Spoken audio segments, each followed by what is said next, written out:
Enfin, le plan de développement communal PDC de la commune Golfe 5, tant attendu, est rentré dans sa phase d'élaboration. Et ceci à travers cette cérémonie de lancement officiel à laquelle ont pris part toutes les parties prenantes engagées dans le processus. Ce document, qui est un instrument de politique de développement, s'avère indispensable selon les premiers responsables de la commune Golfe 5. Les secteurs prioritaires et les projets phares de l'élaboration de ce document sont ici relevés. C'est un document qui exprime l'aspiration, le désir de toute la population de la commune Golfe 5. Le PDC doit se loger nécessairement dans le plan de développement du Togo. Ça ne sort pas du cadre de développement national. Ça doit respecter la loi fondamentale du pays. Tout ce que nous ferons doit respecter les lois du pays. Donc, le PDC doit respecter la politique du gouvernement. C'est pour cela que tous les départements sont concernés. La santé, les finances, l'économie, l'urbanisme, l'environnement, le social, tous les départements sont impliqués. Ils sont 19 membres du comité de pilotage à conduire l'élaboration du PDC dans le Golfe 5. Ils ont une lourde mission, celle d'arriver à élaborer le document qui reflète les réalités du terrain.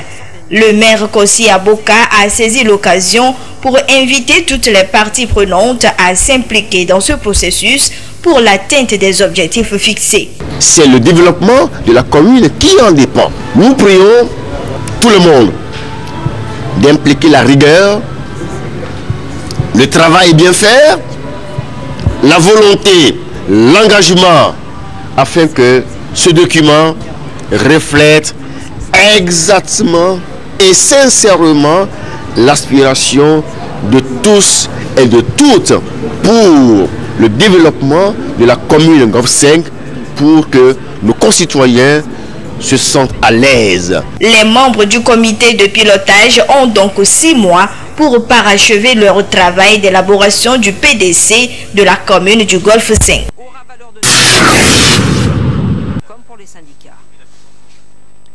Construit sur une superficie de plus de 1000 mètres carrés, ce bâtiment baptisé Happy Home est une extension de la maison des orphelins de l'ONG MATW International, entendez par là Muslim Around the World, l'islam dans le monde.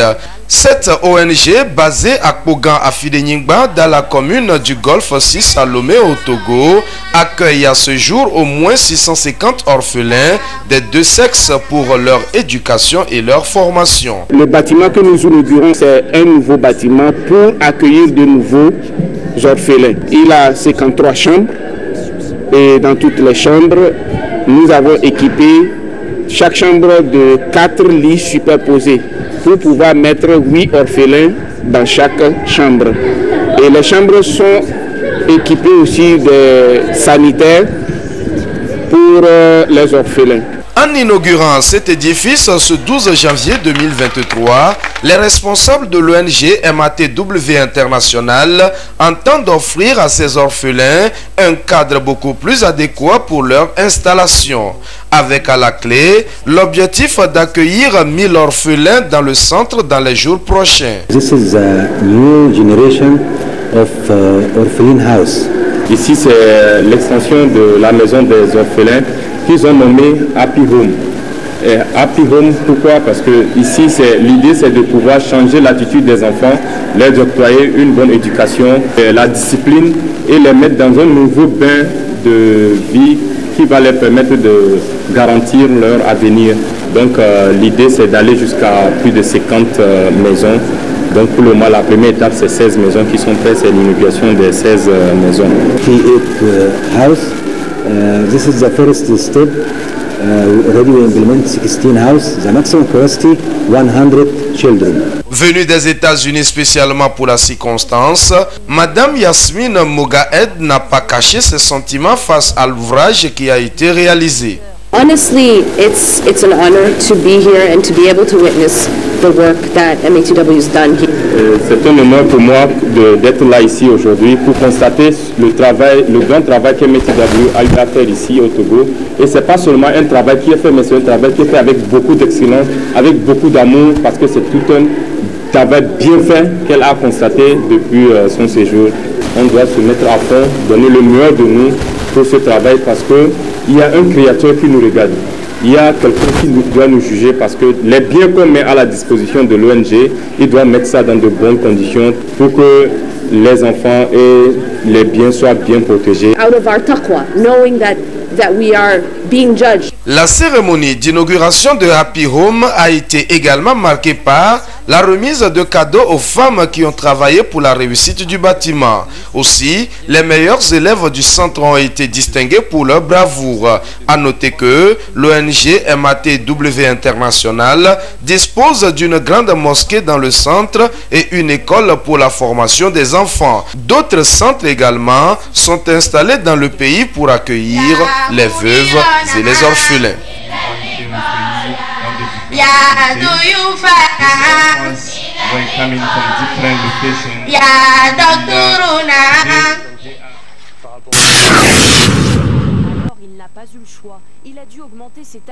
L'inadéquation formation-emploi, un défi et une préoccupation majeure pour la jeunesse africaine, surtout francophone, et leurs dirigeants.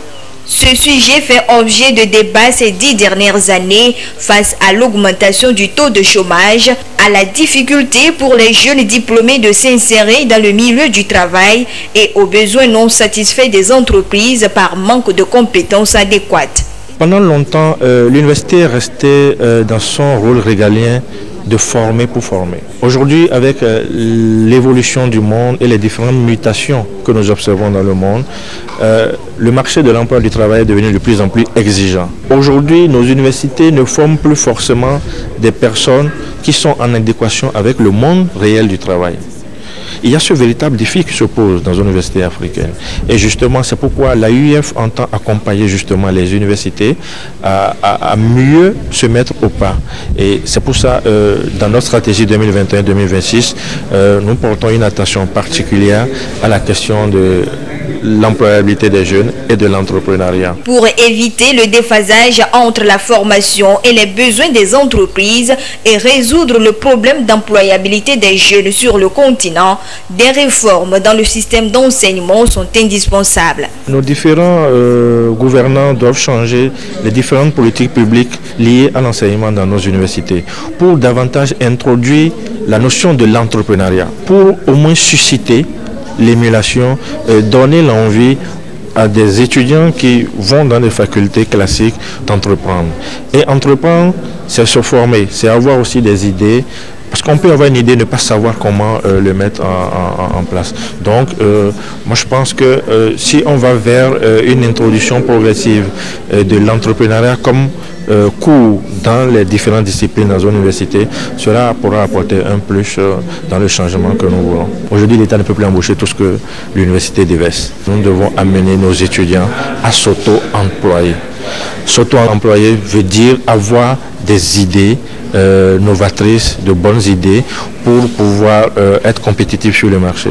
Les pays anglo-saxons ont réussi. Il est donc nécessaire de soutenir et de promouvoir le secteur privé. Aussi, l'enseignement technique et professionnel est à encourager.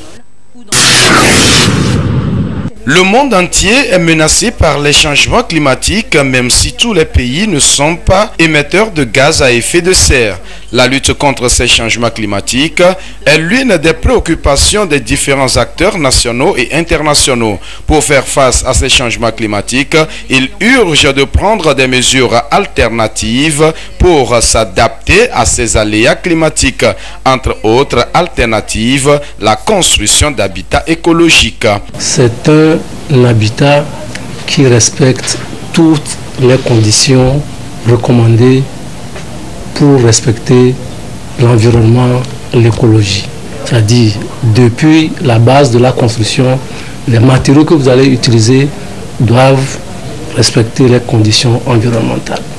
Essentiellement, utiliser les matériaux locaux. Le BTC déjà contribue à diminuer la chaleur à l'intérieur. Vous savez que s'il fait chaud à l'intérieur, vous allez soit utiliser le ventilo ou les climatiseurs. Et les climatiseurs, vous savez ce qu'ils laissent échapper, c'est le CO2, et le gaz carbonique, et donc c'est les effets de serre. La réalisation d'un habitat écologique exige un savoir-faire. Elle suppose l'utilisation de matériaux locaux communément appelés matériaux bio. L'utilisation des blocs de terre comprimés.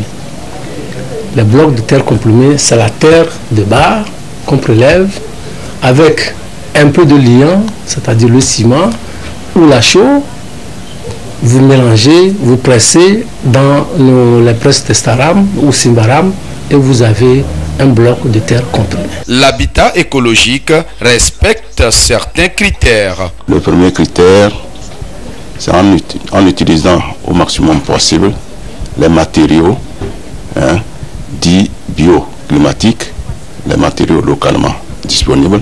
Le deuxième critère est très important aussi, c'est qu'il faut tenir compte de certaines dispositions de votre construction. La problématique des changements climatiques remonte au 19e siècle avec la révolution industrielle. Et malgré les actions menées, des défis sont encore à relever pour promouvoir la construction d'habitats écologiques.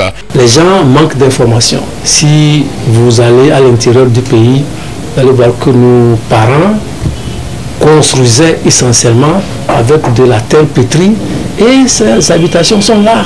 Pour lutter contre ces changements climatiques, tous les acteurs doivent s'impliquer davantage en initiant des actions de plaidoyer à travers la formation, la sensibilisation des populations sur les enjeux de ces aléas climatiques. Et les COP restent aujourd'hui des rendez-vous de décision en matière de lutte contre le réchauffement climatique.